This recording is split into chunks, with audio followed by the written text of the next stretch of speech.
Live from the National News Studio, Sri Lanka.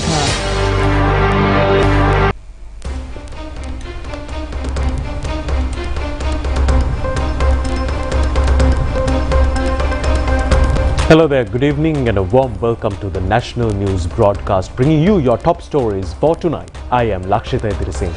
A very good evening indeed. I'm Sharifa Tahir. Let's take a look at the headlines.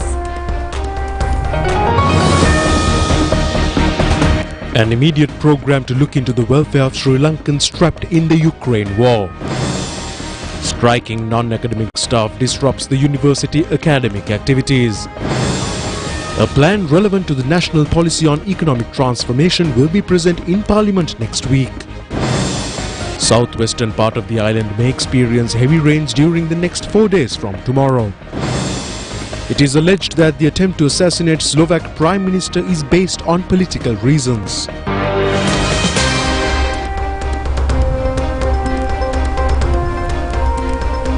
On to those and other stories in detail. We'll start off with the top story for tonight. State Minister for Foreign Affairs Tharaka Balasurya announced that President Ranil Wickremesinghe has issued directives for the dispatch of a specialized delegation to Russia to investigate the welfare of Sri Lankans amidst the ongoing Russia-Ukraine war.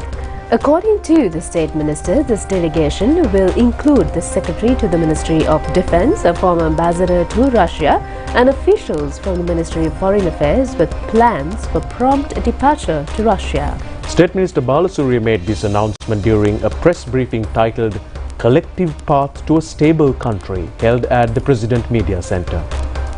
What is the procedure of the Foreign Ministry in helping people who had died abroad to get this kind of certificate? It's a secondary matter, issuing the death certificates. The main thing is to ascertain how many people have gone to Russia, and then also to ascertain their whereabouts. It's very difficult to, when they have gone on visas, when they have gone on illegal means, it's very difficult to ascertain that. So what we are doing at the moment is we have requested through media, the people, and especially the State Minister for Defence, Pramita Tennakon, he has established a control centre hotline network. So if then next of kin has gone overseas, and then they can report it to the hotline centre. And also we in the Foreign Ministry also have been getting reports of people who have gone to Russia. Now last week when I was in my constituency, I have my public days on Saturdays and Sundays. One person from Kerala district came and said that her brother had gone to Russia. So similarly we need to compile all the information, and then we need to develop a mechanism to find out their whereabouts. While that is going on, we will be formally speaking to the Russian ambassador. We have already spoken to the Russian ambassador regarding this, but we will be asking the Russian ambassador to Sri Lanka to help us get some meetings with their high-ranking officials, and we want to send an official delegation. And the consular matters such as issuing a death certificate that can be done by the respective missions. So I don't think that would be the major issue at the moment. The major issue is to first stop people going any further to Russia, and then also the most important thing is to see how we can bring back the people who have already gone to Russia. If Sri Lankan Indian people are admitted to hospitals in Russia, that kind of record the government must be having, the Russian government. So that's why we want to go and have a discussion with the Russian authorities to see how they can help us. Because although they have signed a contract, it's a breach of contract, because what they have been promised has not been delivered, and the mode of transportation has been illegal. They have not stated that they are going for work. And then also the visas which have been given are also the tourist visas. So if we can identify where these people are, I think the Russian authorities are also compelled to help us. particularly because the Sri Lankans who are engaged in Russia has gone there illegally. Who will be in the delegation? Secretary to the Minister of Defense will be there, and then a high-ranking official from the Minister of Foreign Affairs, either the Foreign Minister or myself, and then I think a former ambassador, and perhaps will take the Director General of Consular Affairs. So it will be a high-powered delegation. So this, some of these returnees have also been saying that there is no ambassador. Is that also being sorted out? At the moment, the ambassador who was in Russia, her tenure was finished. I think she had been given 3 extensions also, and then she has been brought back to Sri Lanka. So we intend on sending high-ranking Sri Lankan official, or maybe as the charge d'affaires until a proper ambassador is appointed. A senior diplomat will be sent ASAP to Russia just to monitor the situation until the situation comes under control. Meanwhile, 5 suspects who have been arrested under the suspicion of smuggling retired Sri Lankan security force members to Russia in an illegal manner were again produced before the Nigamo Magistrate Court this morning. Nigamo Magistrate Rakita Besingha ordered the suspects to be remanded until the 30th of this month. A group of family members of the retired soldiers who have been deployed to the Russia-Ukraine war were engaged in a silent protest near the court premises this morning.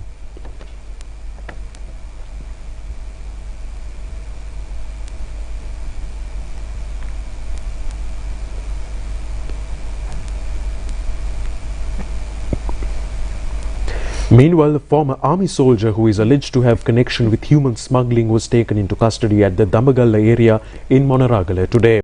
Police said that investigations are being conducted against him. The suspect was produced before courts and later remanded. Lawyers have commended speech made by the President yesterday with regard to passing new laws to prevent bribery and corruption, and several lawyers expressed their views in this connection. President Ranil Wickremesinghe says that latest laws are prevailing Sri Lanka at present. Country's politics will have a turning point at this juncture. The government has brought forward thieves. However, opposition complains that the government is safeguarding the thieves. However, the relevant officers have no experience. Therefore, the government will send them abroad for training. Attorney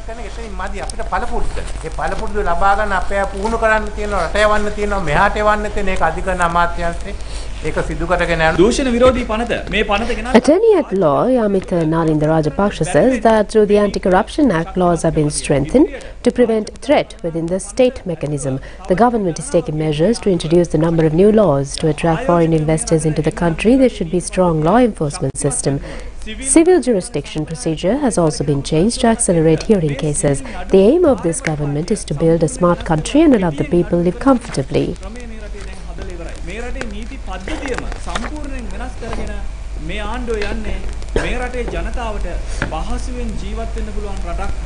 smart රටක් හදන්න මේ ක්‍රමය වෙනස් කරලා නැවත ආපහු අතීතයේ තිබ්බ තත්වයකට යනවද නැත්නම් අලුත් නීති පද්ධතියක් එක්ක සංවර්ධිත දේශයක් වෙන්න අපේ මේ ගමන යනවද කියන එක අපි කල්පනා කරන්න ඕනේ. At law, Rohan Premalal said that the country has no strong base to enforce the law against thieves. However, under the leadership of the President, new laws have been introduced to prevent theft. Anti-Corruption Act was passed last year to strengthen the procedure against the corruption. Because of the new laws introduced by the government, politicians and public officials are unable to grab the resources of the country. There is no room for frauds and corruption.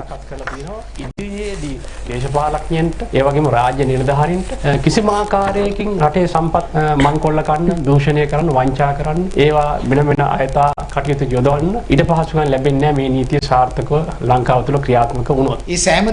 Professor Pratibha Mahanama said that all these new laws have been introduced for the well-being of the people. These reconstruction will be presented to the upcoming UN Human Rights Council sessions. Sri Lanka should be made a smart country with a set of smart public servants. Top officials of some state institutions are engaged in bribery and corruption activities. However, the minor staff members are afraid of revealing the truth regarding the higher officials. Under the new laws, whistleblowers will be totally secured. The complaint filed preventing Vijayadasa Rajapaksa being appointed as the chairman of the Sri Lanka Freedom Party was revised and presented again today before the Colombo District Court. The district judge refused to issue an injunction order against Vijayadasa Rajapaksa as the complainant has failed to confirm that the respondent lives in the court's jurisdiction. The courts also ordered to revise the complaint and resummon the case again on Monday.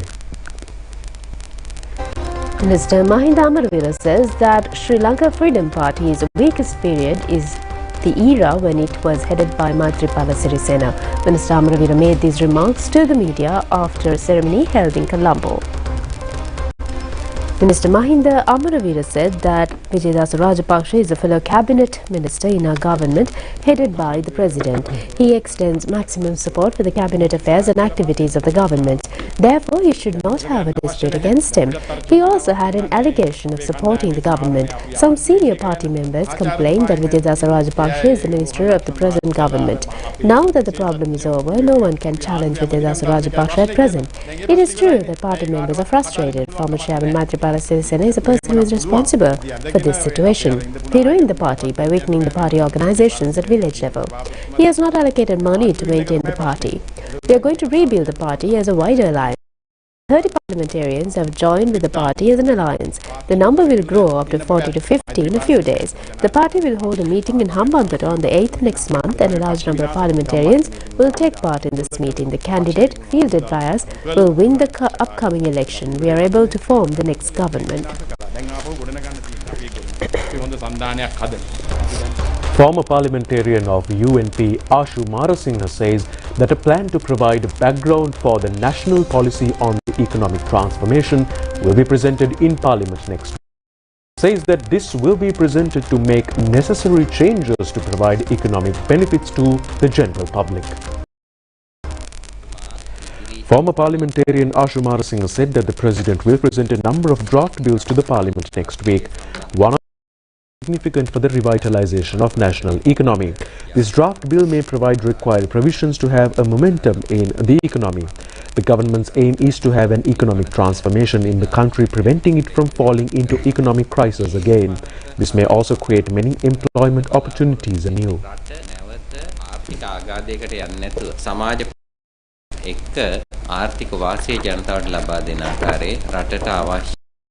කරන්න තමයි මේ පනත ඉදිරිපත් කරන්නේ. ඉතින් අපි බලනවා මේ පනතටත් විරුද්ධ වෙනා ඉන්නවද කියලා. ඉතින් අපි ආරාධනා කරනවා විපක්ෂයේ මන්ත්‍රී කණ්ඩායම් වලින් මේ පනතට සහයෝගය දීලා ජනතාවට ආර්ථික සුබසිද්ධිය හදන්න අවශ්‍ය වටපිටාව හදන්න ඉදිරිපත් වෙන්න කියලා. ආර්ථික වර්ධනය මෙහෙයීමේදී අලුතෙන් රැකියා අවස්ථා නිර්මාණය කරන්න, නවෝත්පාදනය සහ තාක්ෂණික දියුණුව වැඩි දියුණු කරන්න, ආයෝජන කාර්යභාරය වැඩි කරලා ආයෝජකයන්ට ඉක්මනින්ම ඇවිල්ලා වැඩ පටන් ගන්න පුළුවන් වටපිටාව හදන්න ඒ සඳහා තමයි පනතෙන් කල්පනා කරන්නේ. සුරක්ෂා ආරක්ෂණ ක්‍රමය පිළිබඳව මෙහිදී අදහස් පළ වුණා. The Suraksha insurance scheme, which is suspended at present, will be restarted.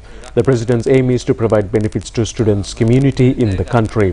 The President always thinks of the welfare of them. Suraksha Students Insurance Scheme will also help to enhance the health of school children. Federation of University Teacher Association alleges that some groups of the academic staff who are engaged in a strike are disrupting their duties. They expressed views in this regard at a media briefing held in the Peradeniya University today.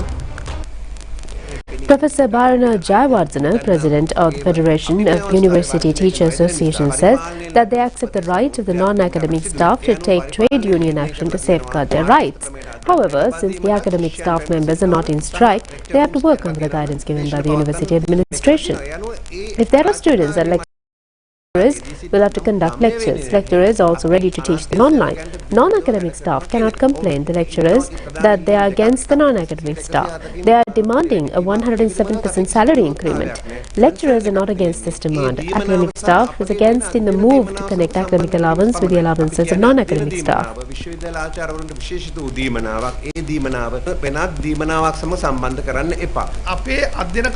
Professor Ruchika Fernando, President of the Peradeniya University Teachers Association, says that the academic staff is not in a trade union action at this moment. Therefore, we request the non-academic staff to not disrupt the right of work of the academic staff. The University Security Officer the keys of lecture room to the university lecturers. Such acts cause disruption to the duty of the academic staff. On the other hand, without security officers, there's a huge threat to the safety and of university properties.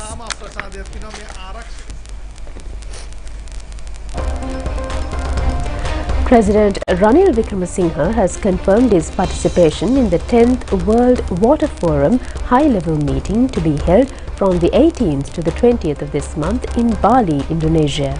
This significant gathering themed Water Prosperity will convene global leaders to address pressing issues related to water management and sustainability. President Wickremesinghe will leave for Indonesia on the 18th following an invitation from Indonesian President Joko Widodo underscoring Sri Lanka's commitment to international cooperation on water challenges. He is scheduled to deliver a keynote address on the 20th of May at the first session of the summit. During his speech, President Wickremesinghe will articulate Sri Lanka's perspective on achieving equitable access to water resources for all. During the forum, President Wickremesinghe to engage in bilateral discussions, including a meeting with President Widodo to explore avenues for collaboration in water resource management. His delegation, comprising senior officials, Secretariat and the Ministry of Foreign Affairs, reflects Sri Lanka's comprehensive approach to addressing global water issues.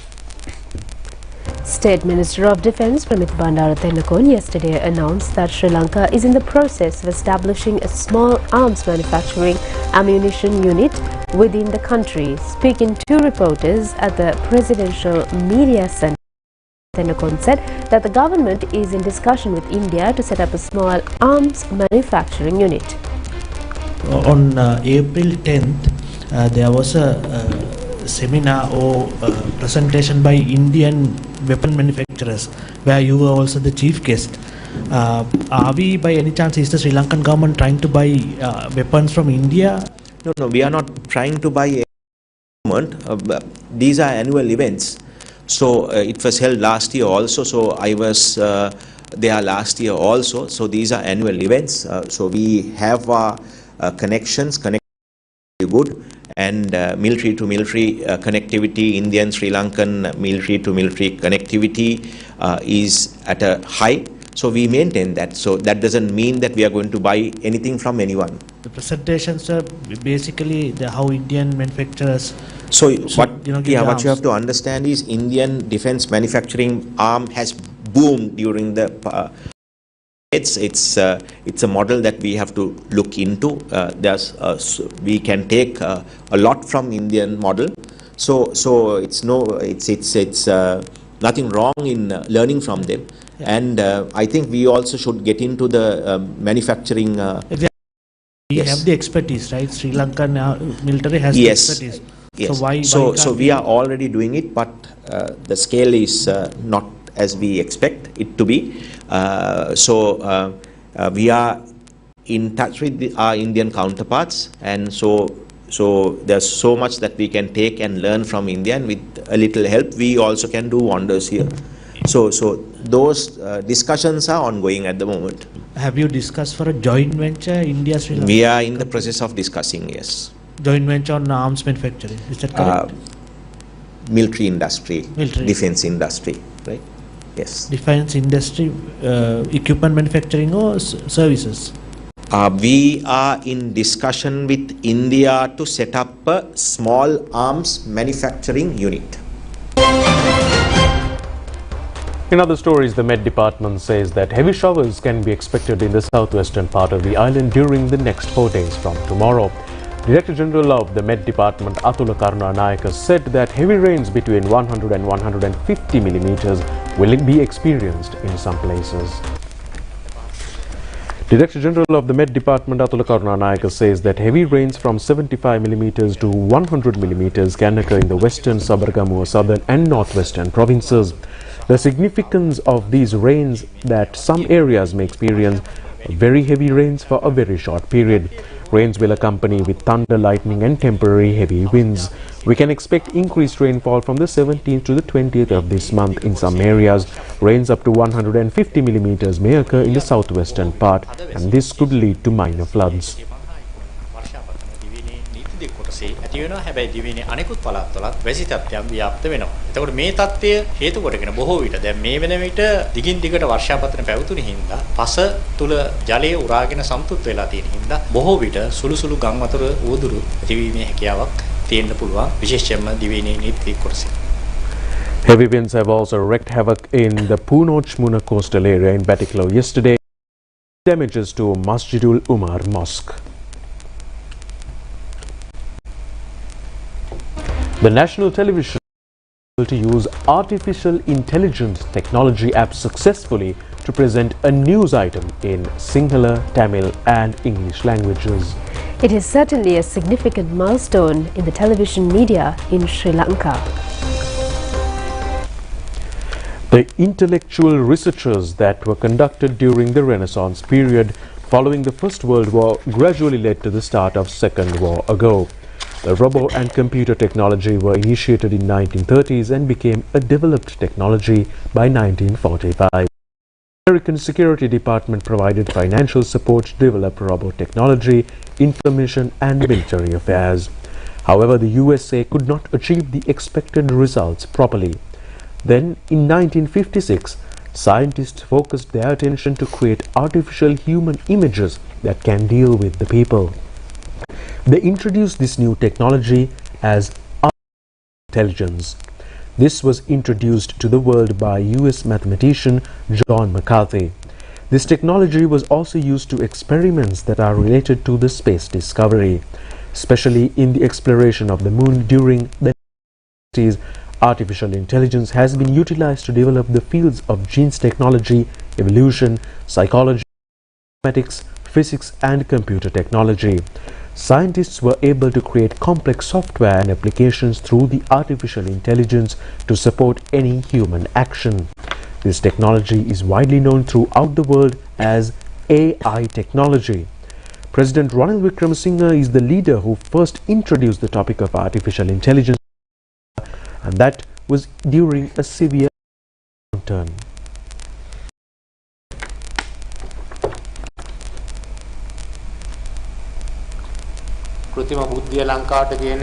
President Ranil Wickremesinghe at a award ceremony proposed that the University of Moratuwa and the University of Performing Arts should jointly produce an AI-based film. The national television also followed the AI concept and became the first media institution that presented a newscast using this technology.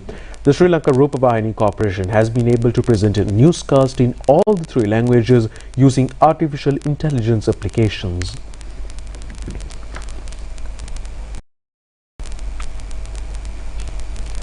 Under the guidance of SLRC Chairman Dr. Prasad Samarasinghe, an AI social forum has been set up and any individual can register themselves under this forum from the RU News website.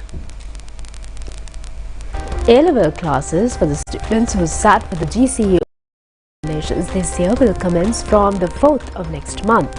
The Minister of Education announces that the relevant circular has already been sent to special education authorities. If any principal has not received the relevant circular so far, they should inquire the relevant provincial and zonal educational officers. The Ministry of Education informed further details from the principals of schools.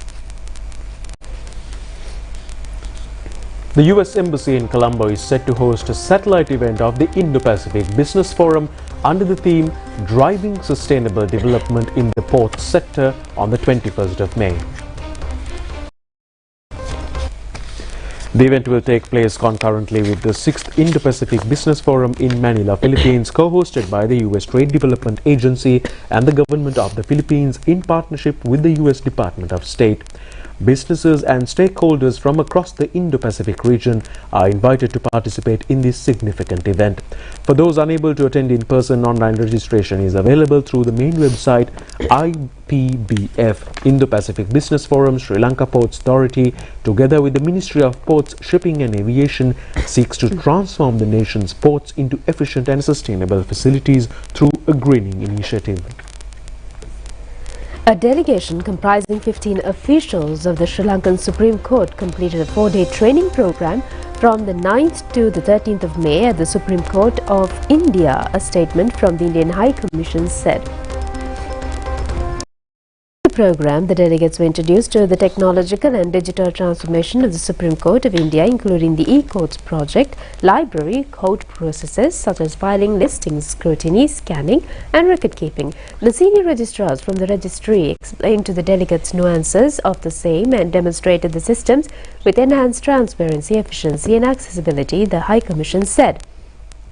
This initiative is a testament to the strong bilateral relationship and mutual commitment to judicial excellence and technological innovation between India and Sri Lanka. Under the guidance of the Chief Justice of India, Training Cell of the Supreme Court supported this initiative, promoting knowledge sharing and fostering collaboration with international judicial entities, according to this statement. A telephone call has been received at the State Minister's office threatening to assassinate State Minister Shehan Semasinghe. Issuing a communique, his media unit says that a complaint in this connection has been lodged at the Colombo Fort Police Station at present. According to the media unit, a person has threatened the State Minister Shehan Semasinghe, saying that he will not be allowed to contest the next election. He will be killed and burnt his remains using tires. In response to this threatening call, State Minister Shehan Semasinghe said this can be a repeat of the past killing culture. He said that he was not scared by any event at the time of setting fire to houses and properties of politicians following the so-called struggle. The State Minister added that through such cowardly acts, his political journey cannot be blocked. Prime Minister Dinesh Gunawardena said there is a huge potential for further increasing trade, economic and Buddhist ties between Myanmar and Sri Lanka. He said this when Myanmar Charge d'Affaires Lei Yi Win called on him at the Temple Trees today. The Prime Minister said that economic and trade relations in many areas such as gem and jewellery, tea and coconut trade, minerals, tourism with special emphasis on Buddhist tourism could be strengthened. He also suggested barter trade on tea and coconut, as Myanmar is keen to export coconut to Sri Lanka for processing and re-exporting to third countries. Acting Ambassador Lei Yi Win said Sri Lanka could participate in a Yangon trade fair to explore potential areas of imports and exports and economic collaboration.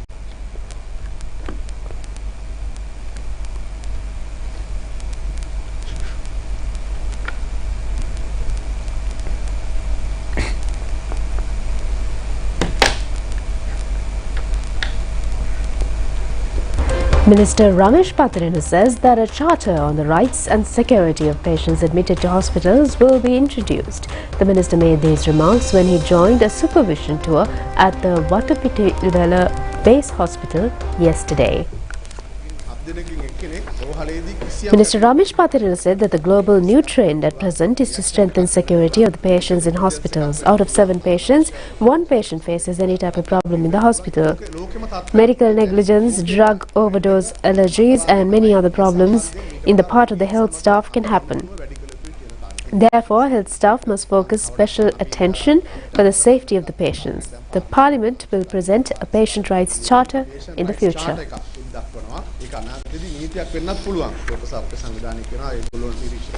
Well, that's it on local news updates, and we'll be back with news overseas.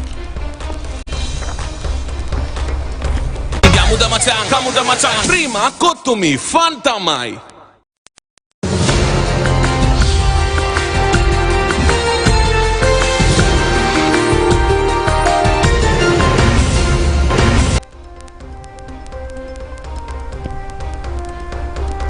Moving on to world news, Slovakia reels in shock as Prime Minister Robert Fico fights for his life following a targeted shooting incident in the small town of Lova. Reports indicate that Fico, 59, sustained multiple gunshot wounds and is currently in a stable but serious condition after undergoing extensive surgery.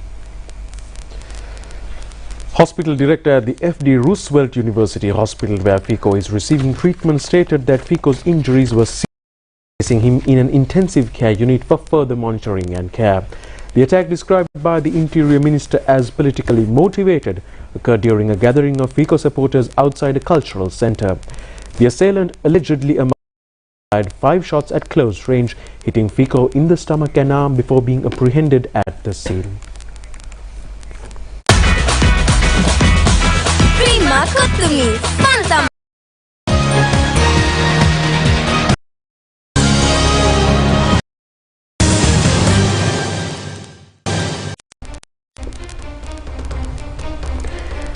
And on sports news, a felicitation ceremony was held yesterday to honour the Sri Lanka's best women cricket player, Chamari Atapattu. It has been organised by her sport Marians. Sport Minister Harin Fernando, Sri Lanka Cricket Board Chairman Shammi Silva and veteran cricketers Aravinda De Silva and Sanat Jayasuriya were also present at this ceremony.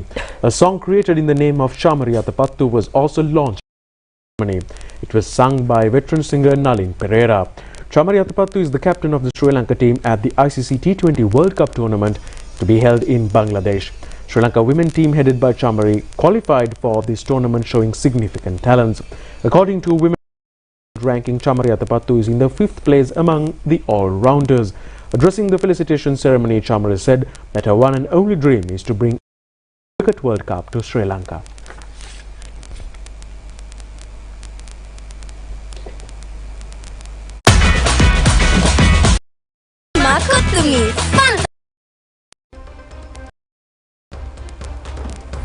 And that's all the stories for tonight. Do join us tomorrow for more of the very latest. Until then, good night. Good night.